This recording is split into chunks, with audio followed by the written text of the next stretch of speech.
Hey everyone, Technomentary with the video for you guys. In today's video, I'm going to show you how to change or customize the camera control button so that you can launch another app besides the camera app whenever you click on that button. So let's get started. So that is customizable. In order to customize or change it, all you're going to do is go into your setting on your iPhone and then scroll down to the camera section here. And then once you do that, right up top, it's going to be System Settings, Camera Control. And if you tap on it, as you can see here, you have the option to set some of this to something different besides the camera. By default, it's going to be on the camera, but you can also do is launch code scanner or other apps as well that are going to be listed here, like Instagram, Magnifier, any other app that's available here.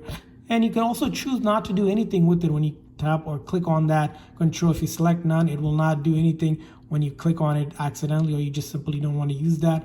If I use it for code scanner, as you can see here, if I click on it, it'll open up the code scanner ability to give me a code scanning option. If I do Instagram, it'll just launch the Instagram app just like that, and you can do much more with it as well. And then the other thing you can also change out is the launch for it. If we want it to be click single or double, meaning if you double click on it, it'll open up. If you do single, it'll give you single click. Those are going to be the options available. I hope this video is helpful. If so, please consider the like and subscribe button for more tips and tricks for your iPhone and other iOS devices. We'll see you guys next time.